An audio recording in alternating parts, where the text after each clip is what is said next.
welcome back to The Edge. Neil, thank you so much for coming on board today. Thanks for having me. No, you're more than welcome. More than welcome.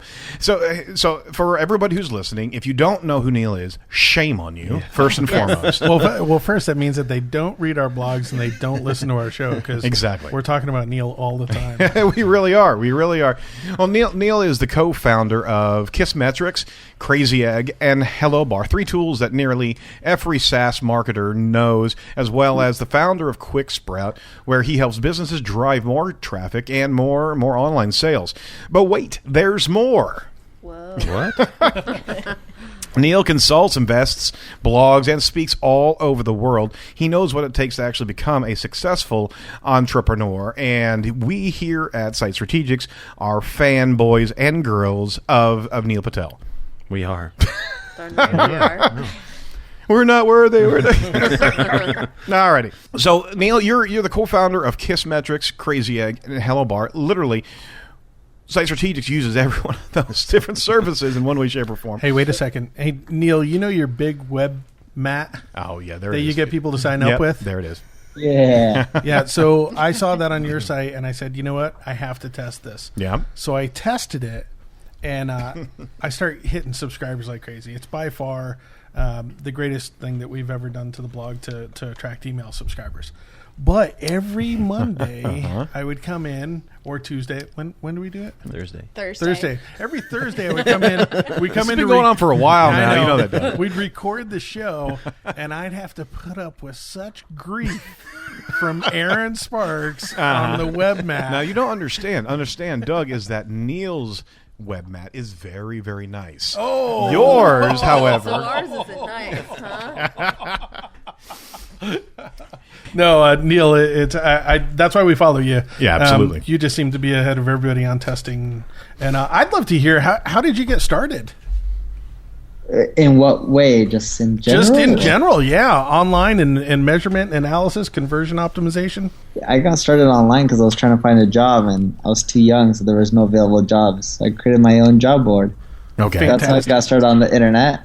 Didn't get any traffic, so I learned how to get traffic on my own. That's how I got started in consulting. Then from there, I was just consulting with some companies. They didn't understand what was causing people to convert and what wasn't. And that's how I got started in analytics.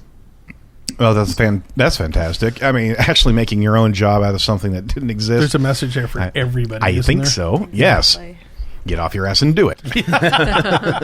Something about your bio, Neil, that I wanted to touch base with. That was during the .com boom era. Something I caught that was really interesting to me. Can you talk about some of your experiences with marketing during that time and marketers that you actually worked with at that time? So you're just saying, like, when I was a consultant, what was my experience? Or? Yeah, for the most part. I mean, there was a huge boom of online software. You're trying to feed him a softball. He wants to know what the ball is. Yeah, okay, the ball is. The marketers during that period of time were selling smoke for a number of reasons. How did you preen through all that, and what were the lessons learned from a lot of those scenarios back then? Yeah, a lot of the marketers were selling crap. And funny enough, when I was starting out, I paid a few of the marketing firms. I got ripped off. Yeah. I didn't get any results. I learned how to do it on my own, and that's how I started my agency. I quickly learned that if you can provide results, great, do it. If you can't, don't do it.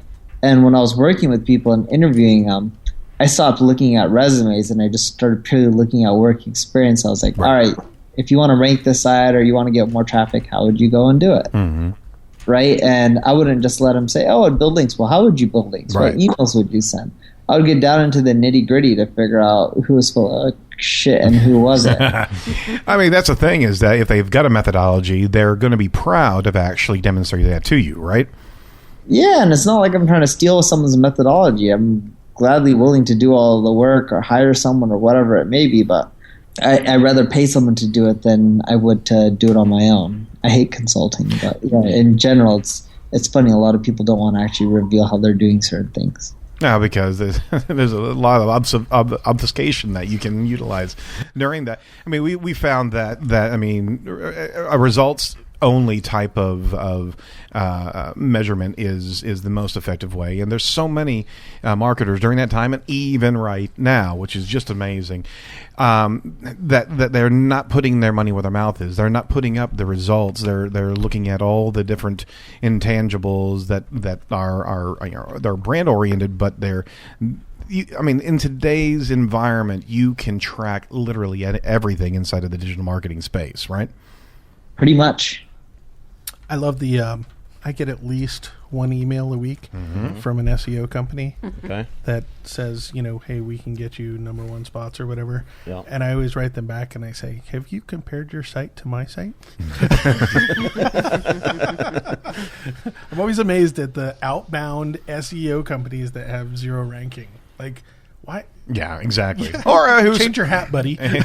who's sending it from a Gmail account? Yeah. Neil, do you get those spam emails still? I get them daily. Oh my Lord!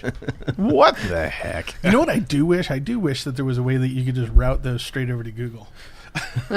Yeah, exactly. Hey, Google spam team. Exactly. Check Pay these attention guys on out. that. We'll go sniff out their IP for us. This is like, I rank higher than all these guys too. I get so many requests.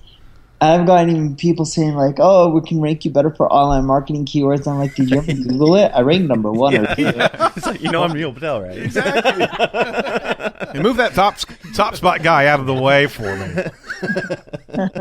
Wow. The best is when some of my team members get emails too, or my friends, and they're getting emails from someone pitching SEO services as Neil Patel.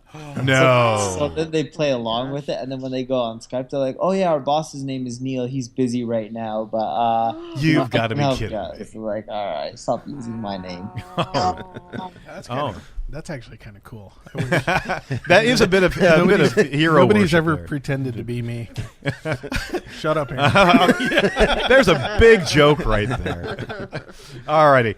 Well, hey, Neil, I wanted to ask you about the $100,000 challenge that you have on your website.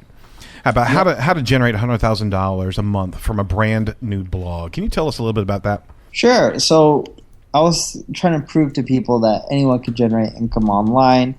I picked a number that was a round number. I don't know why I picked $100,000, but I was like, it can't be that hard to generate $100,000. Readers picked me to do a nutrition blog. I hate the space. Nonetheless, I did it, and just try to show people that you can end up growing a site to $100,000. Funny enough, I'm over the 12 months now. Yep. And people are like, "Oh, okay, cool. What other challenges next?" I'm like, "No more." Oh my gosh. So, literally, and for everybody who's listening, this is real. He started a brand new domain, brand new blog, brand new social media accounts, brand new content creation, all around this focus. In a highly competitive space. In a very highly competitive space. So now, Neil, you have to admit, that's a pretty bold statement to be able to say, and you did it. You did it in a fair click, pun intended. But can you give us some of those key points of what you did to start off that? Because the listeners need to understand that this is a reality. Yeah, so I partnered with the nutritionist so they could be the face of it. It took me like a month or 2 months to find someone. Mm-hmm. Reason being is that my audience didn't want me to use my name. They thought it would be cheating. And I'm like, people follow me for SEO, not nutrition. But nonetheless, I went with it. And I do understand that, there is a correlation there. I guarantee there is. Yeah, so I did that. And then he cranked out articles. His name is Mike. Mm-hmm. I taught him how to blog, using you and I, creating a conversation, how to structure a post, adding a conclusion. Gave him access to my Fotolia account, so then he had pretty pictures. I gave him access to all my email outreach templates, which are on the QuickSprout blog, and then he just literally hit up a ton of people, and we built links. And he just started cranking and writing more content. That's how we generated the traffic. It took a long time to generate the traffic. If I spent money, I think I could have got to like 1 million to 2 million visitors in 12 months. Oh, wow. Which would have been much nicer. And then from there, we decided to monetize through affiliate revenue, which didn't generate that much for us. Mm-hmm. And the affiliate revenue technically was info products, but also by selling supplements on Amazon. And we're just pushing our email list to help us generate reviews, help us generate sales, and spike it up in Amazon so that way we can actually do quite well. I haven't looked at the Amazon listing recently, but we did all right. I think we ended up with like over 2,000 reviews. That is actually incredible. Now, have you heard of any other thought leaders in your space doing that type of challenge? Not that I know of. Some of them show their income, but I don't want to do that part. What's amazing is that you just did a March update on the $100,000 challenge there, and literally, I'm going to show the revenue if you don't want to. I mean, you're literally you're up to what was that 218,000 sessions each month, and you're up around $112,000 in revenue through Amazon. That's amazing. In one just over a year. Yeah, it wasn't too bad. How much? Now, you're sounding flippant. I'm me? No, Neil. How much work was this, though? Yeah. Too much. Okay.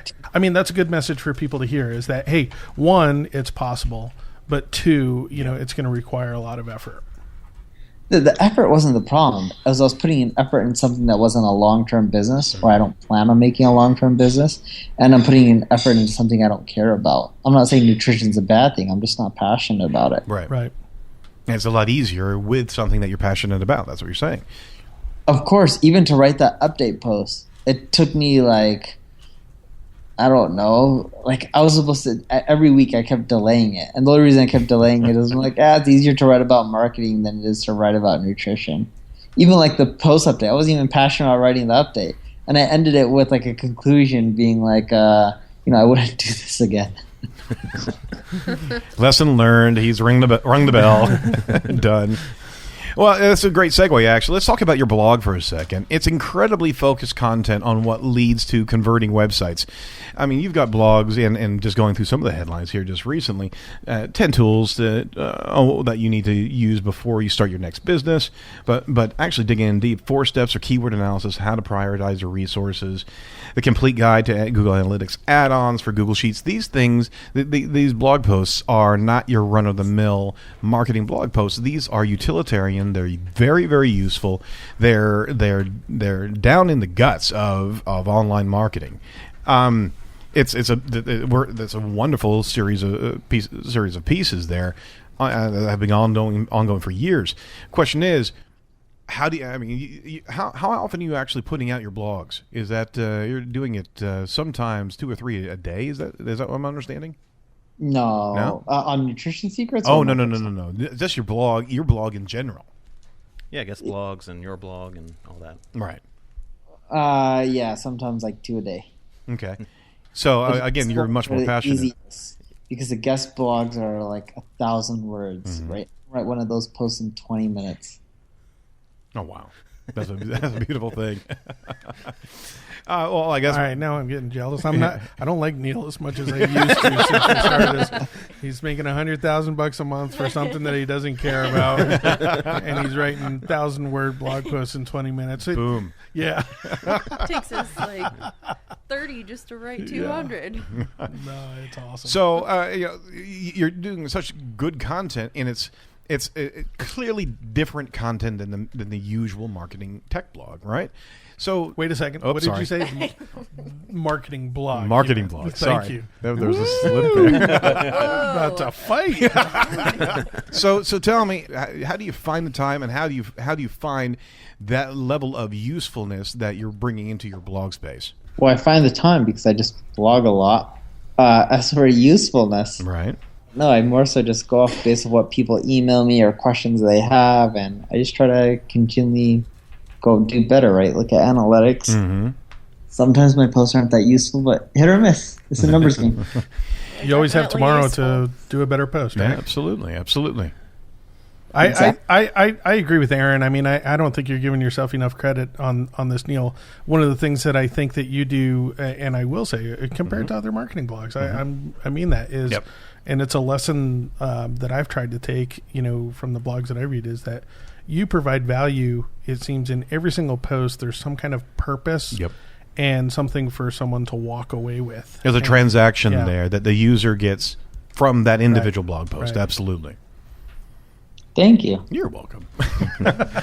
So that in its own right is a very, very interesting point. Is that it sometimes is hit and miss, and a lot of times when people are getting into blogging, or even avid vloggers, they're not hitting the bell nearly as much as you are. So you've got a recipe, you've got a methodology of how you execute, and it certainly is evident whenever you're reading your blogs, and it really is demonstrated inside of your persona and the personas that you write too. So could you tell us a little bit about your persona creation and do you have a style or method that you actually go through to itemize what is most important for those personas, and maybe get into the entire concept of generating content per personas on websites? Yeah, content personas are important because you want to figure out who your audience is, what they need, and just create information just for them. With me, to be quite frank, I don't do a lot of this stuff. Mm-hmm. The reason being is I have an established community. Right. So I just write. I know that sounds bad. But when I create a new blog, I go through all this stuff. Right. But you're also getting a huge amount of questions asked of you. Yeah. Once you blog, like after a few years and you have an audience, it's not that much work. I don't even have to come up with topics. Every day people email me 10, 20 topics that they'd love for me to write on. Yeah. I mean, I'm definitely behind Neil on this, from a audience standpoint. But I've found that it's all about momentum, and so the more content we have, the more it's shared. The more it's shared, the more people we get to the blog. And so as long as we can sustain, really good posts, it just keeps coming. And I always tell people that, like, it's momentum. If you start and stop and start and stop and start and stop, it's like resetting your speedometer. You go back to zero every time. You've got to keep it going. Yeah, you can't give up. You got to keep pushing forward and just keep cranking away. What's your advice, Neil, to, and I'm interested even with the nutritionalist that you were working with, whether he was an experienced writer before, or whether you had to, really teach him from scratch, whether he enjoyed blogging or not, and then maybe what your advice is to companies who they have that person that just hates blogging. They don't want to write. Yeah, he hated it. I forced him to do it. He had no experience before. He got used to it after a while.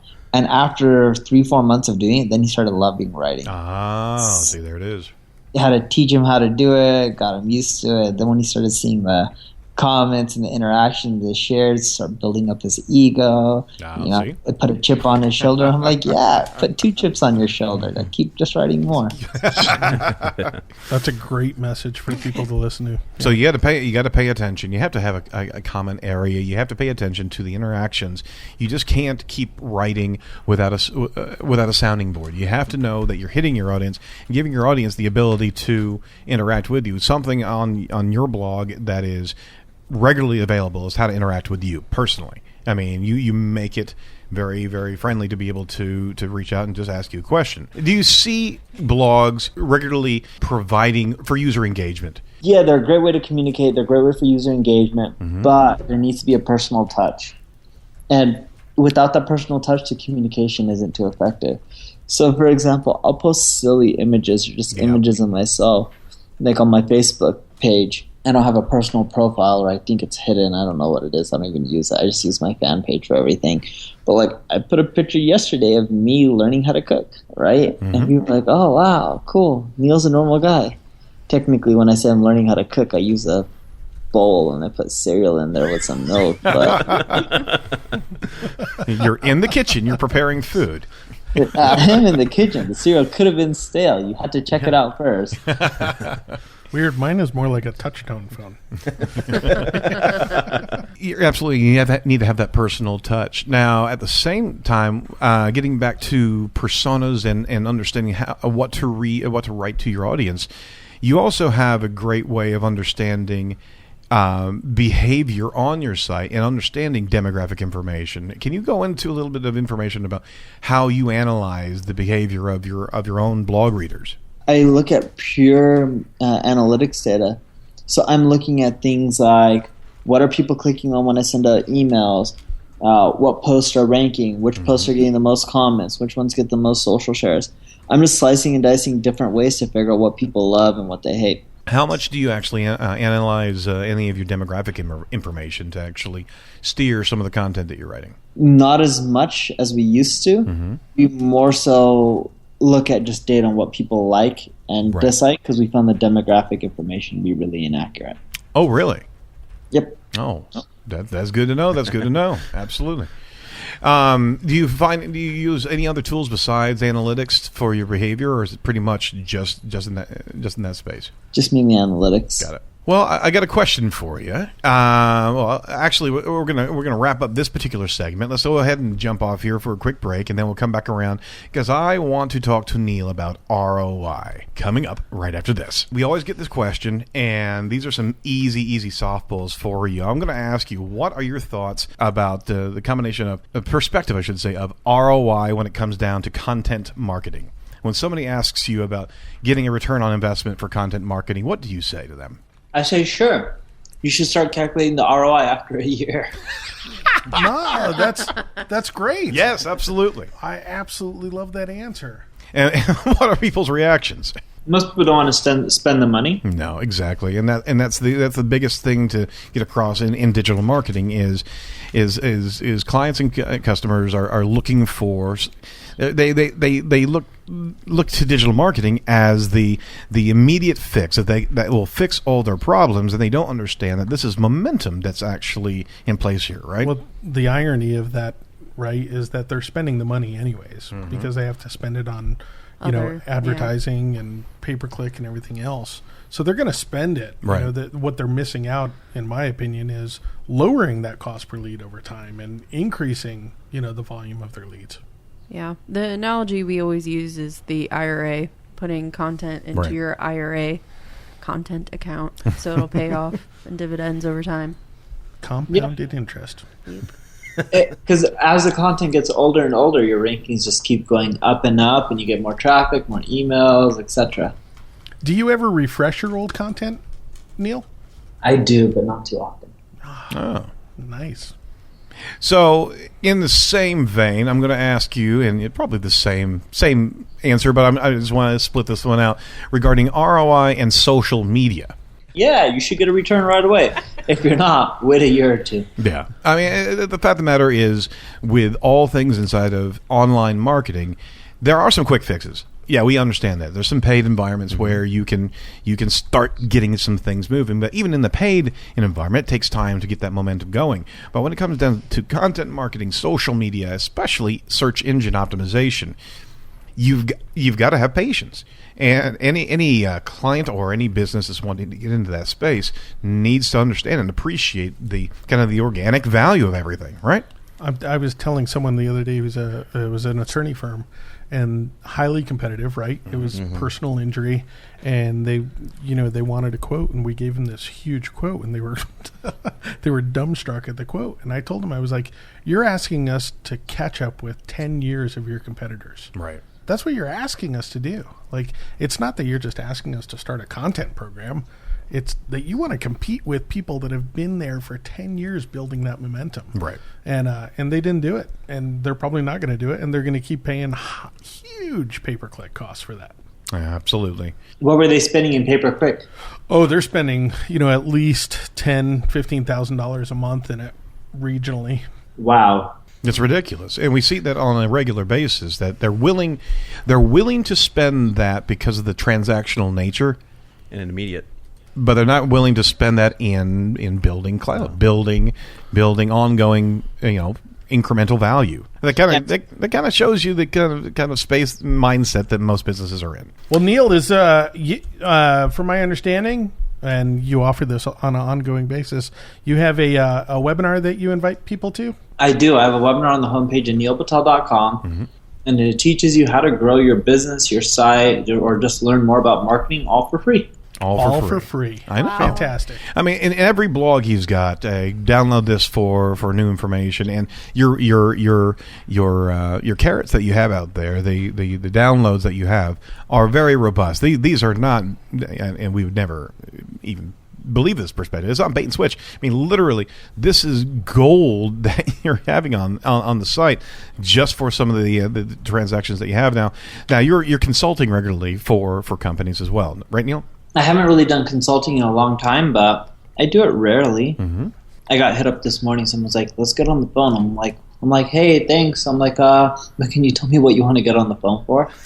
And they're like, "Oh, I want to hire you to do consulting." And I'm just like, "I appreciate the offer, but sorry, I'm not taking on any new business." I want to be able to answer the phone that way. Nah, that's a good place to be, Neil. I'm going to sign up for Neil's webinar. By the way, Neil, I want to extend another compliment to you. That's a fantastic cardigan sweater you're wearing on your homepage. I have a cardigan and people make fun of me for it, so I'm just going to get that out there to us cardigan lovers. Wow. Yeah, I just wore mine because it makes me look like a doctor. And I am brown. There's a ton of Indian doctors. So it's like people look at me like, smart guy, you could be a doctor. It's like, yeah, good job. I probably could. Two last questions for you, Neil. One, what if you were to tell us what would be what do I want to say? What do you look to the future of content marketing? Do you see things changing radically right now, or is it? Do we have a good bead on what's authentic and what's working correctly in the content marketing space? We have a good beat. The Yeah. same what happened in the last 12 months will be the same for the next, I would say, year and a half, maybe two even. Mm-hmm. And yeah, things in the content marketing space are working out great. The people who are going to do it are going to continually do it. The ones who are too cheap to spend the money, then they're going to lose out. And you know what? If AdWords and other methods are working out well for them, they should keep doing those too. But why not do both? No, absolutely. Final question here is Neil's required reading. You've got some picks out there that you regularly go to. What are you reading right now? Pardon me. That's Sure. that's valuable for our listeners. Yeah, to be honest, I'm not reading anything right now other than just standard websites. I don't read too many books. Like, I check out The Economist every day, Wall Street Journal, TechCrunch, just basic sites like that. I read BBC every single day, but I don't really read much more than that. I'm too busy in meetings and traveling for work and writing blog posts. Fantastic. Well, where can people find you online, Neil? NeilPatel.com. That easy. It's that. And of course Google, and that's all you need. If you Google my name, hopefully you'll land on the right website. If not, we'll send you an email. Absolutely. Thank you so much for your time today, Neil. We really appreciate giving us some insights into the life of Neil Patel. And it's pretty cool up It's a there. fantastic life. I want Neil's life. Yeah, don't answer. Wait, I got it. Cardigan sweaters look Yep. like a doctor. Yep. Don't answer consulting gigs. Yep, exactly. Make $100,000 a month. Don't read anything. Yeah, and no, it's fantastic, and there's definitely lessons to take away from this that we're going to write about. Totally appreciate it. You got to subscribe to Neil Patel's e-newsletter because each every Yes. week it's always bringing some great information. It's really one of the best newsletters out there. I agree.